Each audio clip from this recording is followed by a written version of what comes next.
Welcome to another episode of the Financial Armor Show. My name is Jose Rodriguez, investment advisor here at Cooper Financial, and your host for today, alongside my co-host Jaclyn. How you doing, Jaclyn?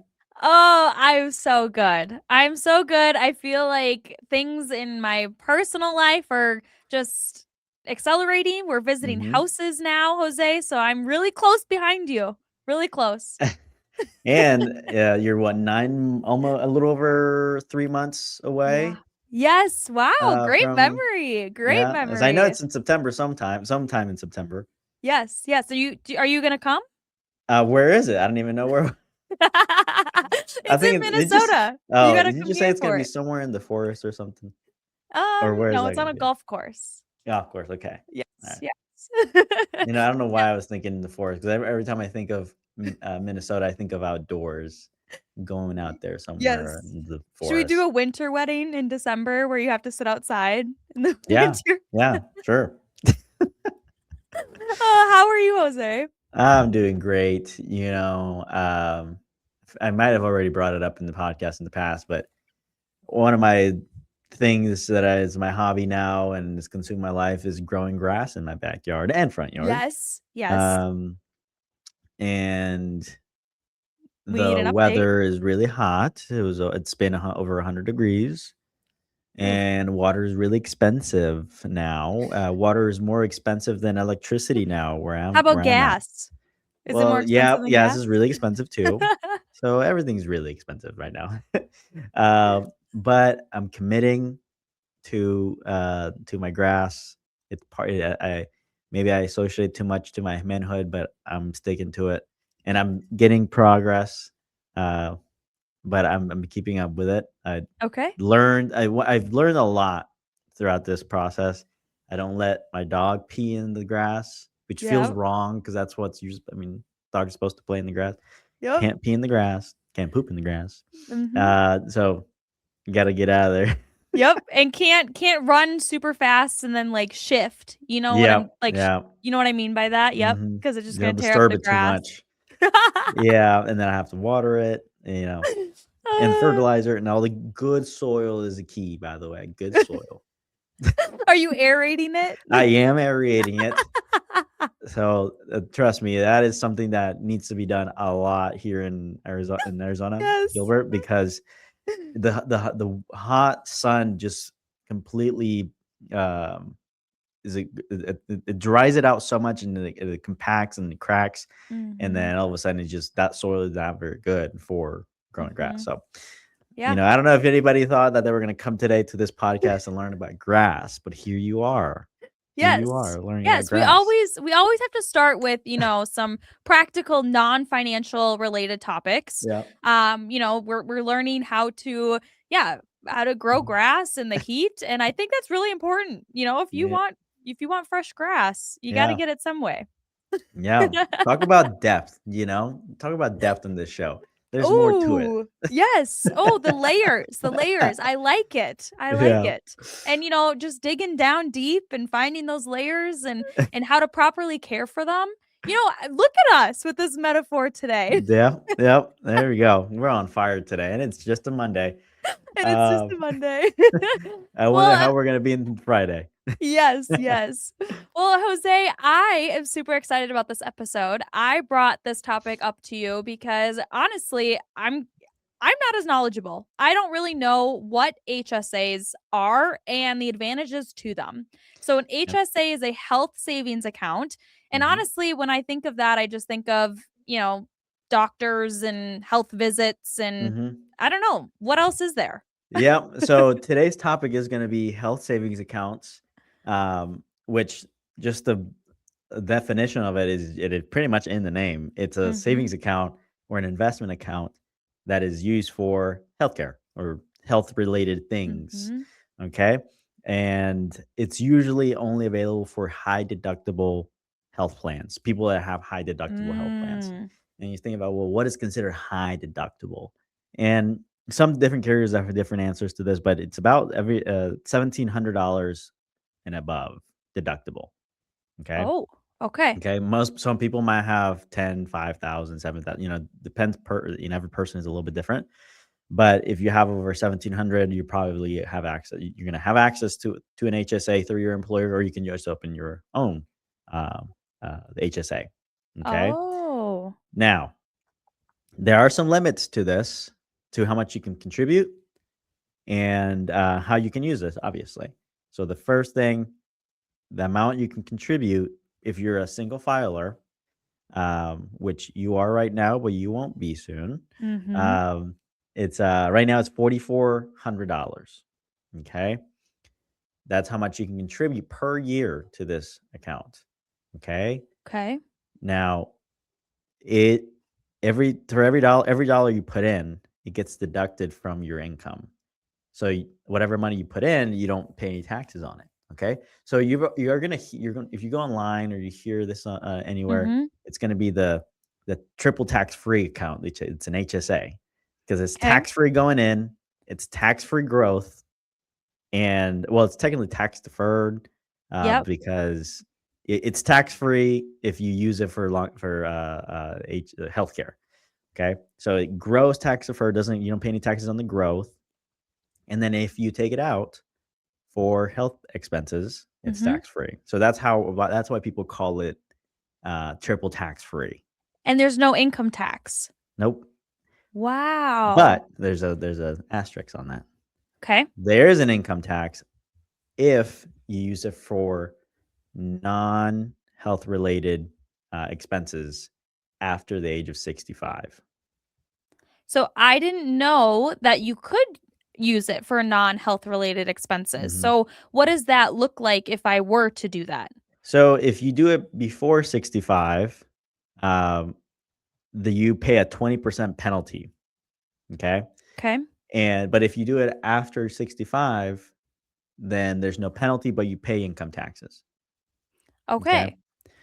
And but how you use the money, I think it's where really the meat of this Mhm. is. I mean, the I think saying it's for health expenses is a little too simplistic, and you might not really think about, well, I don't really go to the doctor that much. I'm not really Mhm. using it that much, right? And at least that's thought process, right? Mhm. But let me give you an example on my personal life how I use this, because I use an HSA Yeah. almost every month. So I try to contribute as much as my budget allows, Okay. and I go to a naturopath. I get blood tested, and I buy supplements with my HSA. I pay for Yep. my lab, blood drawn. I pay for my naturopath meetings. Um, so all that is covered under the HSA. I'm going to spend that money regardless of the HSA or not. But now I'm doing it tax free. So let me ask you this. This is a little bit personal, but are those expenses out of pocket expenses? hmm Yeah. So Yep. they're not covered by health insurance. So then that's when Mhm. you're using your HSA money to cover it. Right, and that's where you ask, "Hey, do you guys accept the HSA?" And they say, "Yes." Okay, and then you just Oh. use your HSA, and this is money that I was going to spend anyway. But now, Mhm. if I go through the route of HSA, it's tax deductible, at least because it's through an HSA. Mhm. But if I do it the regular way, where I have been doing it before I had an HSA, I would have paid taxes on the money that I'm using for this. Mhm. Um, Another thing that I did, which is really, I thought of it as a hack, but it's really not. Mhm. Because I remember it's everything health related, and I just moved into my new house in February, and I wanted to turn my garage into a gym. Mm. So my gym equipment that I use, the gym equipment company that I used, they accept HSAs. Oh, that's So a hack. yeah, so Okay. I So knew I was that's gonna spend about yeah. 4 grand on this, which is pretty close to my limit, okay? So, the machine alone is, like, $2,000, Yep. okay? So, I contributed lump sums of money that I knew I was gonna spend anyway, Mhm. okay? Lump sum into the HSA of $2,000, and I knew that's how much the machine cost. Mhm. And then I use the HSA to pay for the machine, that I was going to buy. Mhm. Now, instead of me paying taxes on the $2,000, now I'm not paying taxes on the $2,000 because Mhm. I'm putting it into the HSA, and then from the HSA it goes into the buys the equipment. Mhm. Okay, that's fantastic to know. I have a few questions regarding that. So, one is with an HSA account, what you're talking about is no matter if you are older, 65 or older, or 65 and younger, right? It Mhm. doesn't matter. You still don't have to pay taxes on it. As long as you use it for, those Medical qualifying expense. Yep. expenses. But, Okay. how I found out about this, if this was possible, is when I was already searching, to, buy my gym equipment. Mhm. In the page of me trying to buy it, it says at the bottom, "Hey, we accept HSA."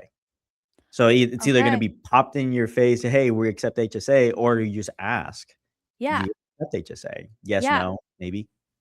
I don't know. Okay. And then my other question is, Jose, there is a thing called flexible spending Mhm. account or flexible spending money, and it's, some medical plans have it. So can you maybe explain like the difference between flexible spending and the health savings account?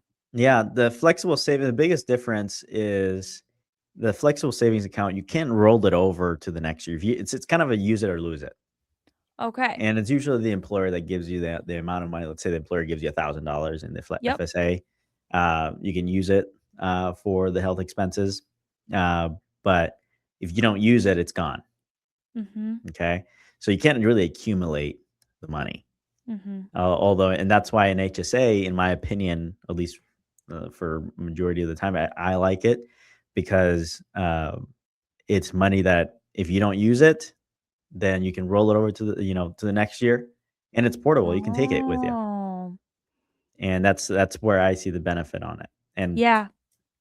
yeah, but it's if you really want to on this last topic as far as of the gym building, you're looking back on it, I'm like, okay, how could I be more creative with this? Mhm. Now, and this is something that is related to the HSAs. I could have done this and I didn't do this. And I think about, dang, I should have done this. Um, okay. And nasty word that people hate using is the credit cards. People are afraid of the Mm. credit cards, but I love them. Okay.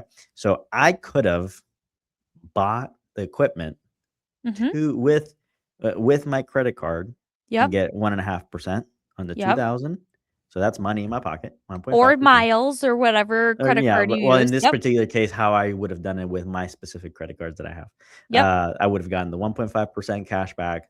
Okay, that's me for me to keep and pay it off immediately because this is money that I already had saved up that I was going to Mhm. spend and I knew I was going to spend. So I paid it off immediately.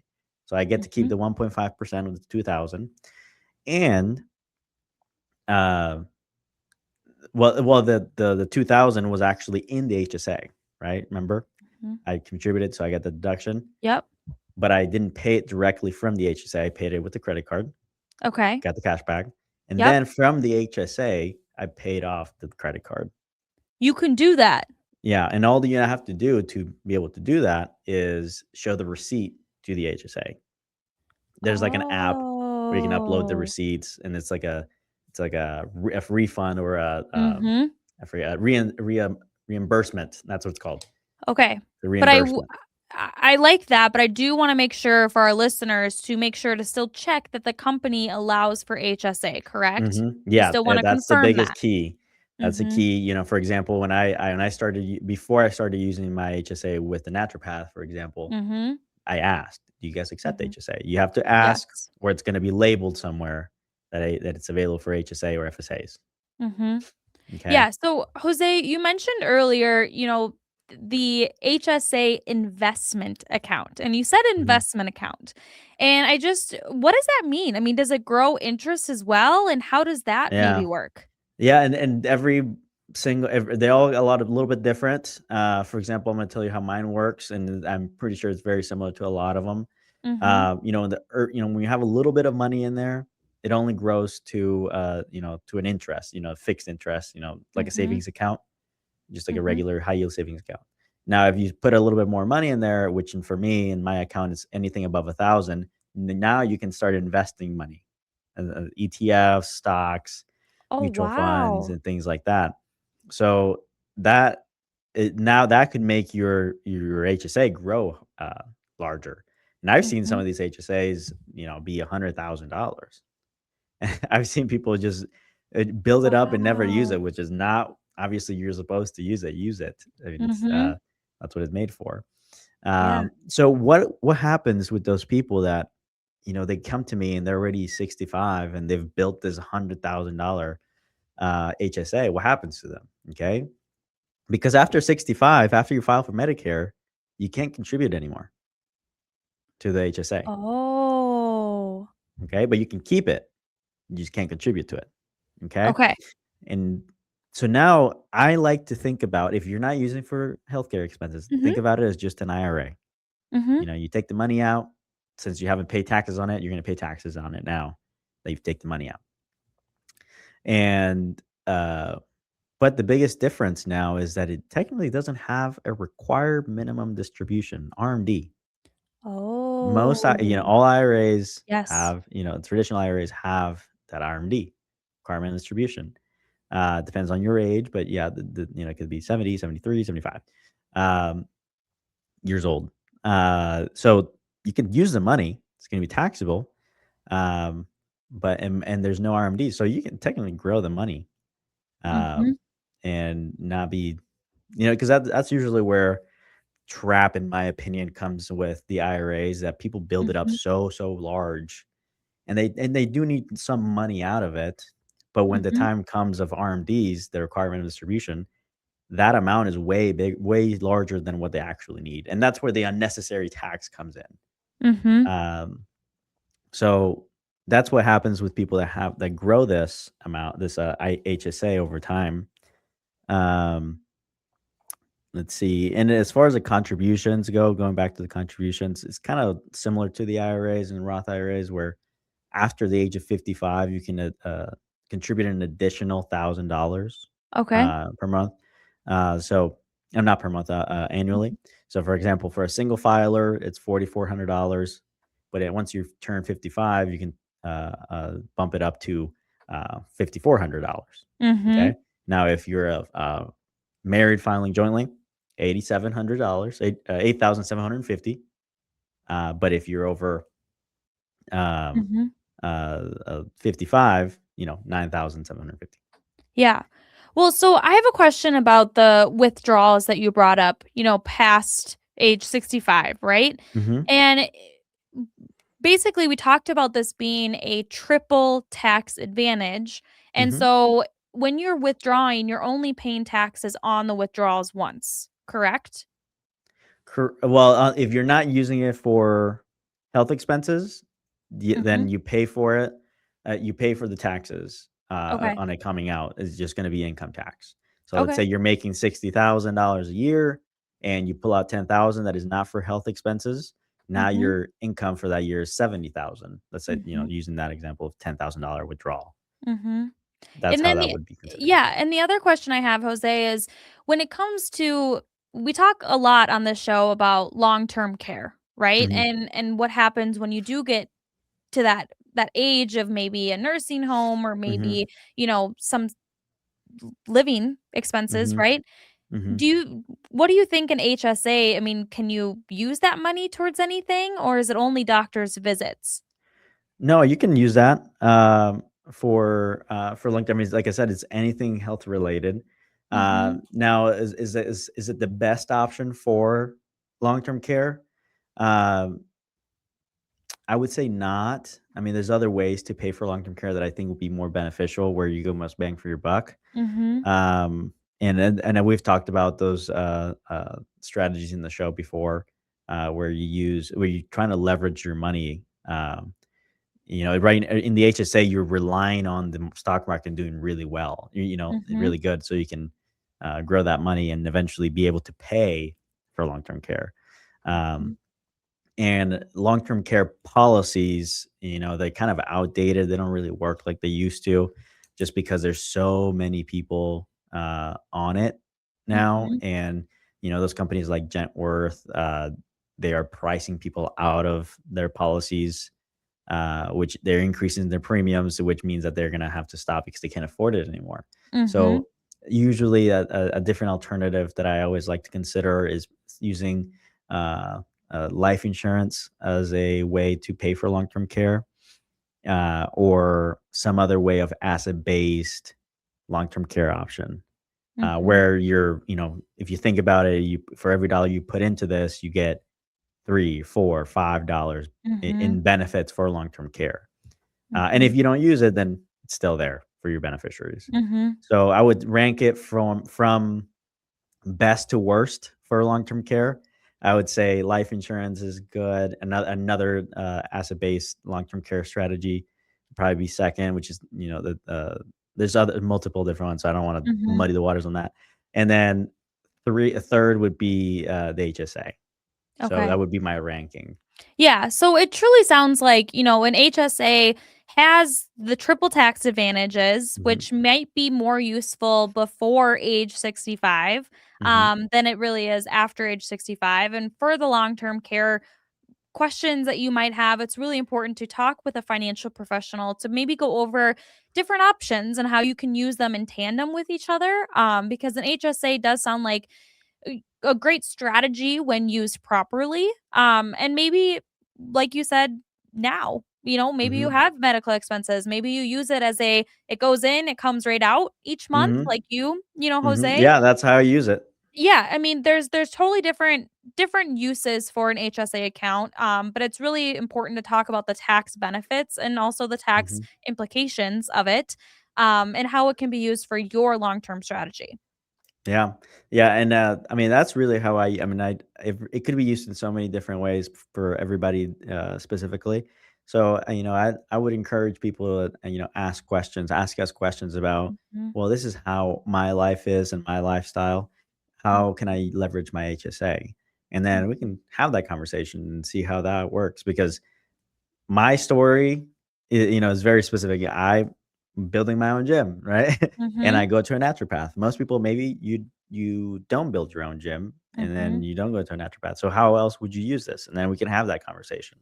mhm. Yeah, absolutely. Well, Jose, so how can our listeners get a hold of you to maybe talk about an HSA for them? Yeah, they can give us a call at 888-390-5277, or they can go to our website, financialarmorshow.com. Well, thank you, Jose. And what a fantastic episode. I learned so much about HSAs. And honestly, I feel like I should go get one started right now. So thanks for that. Of course, thank you. All right. Bye, listeners.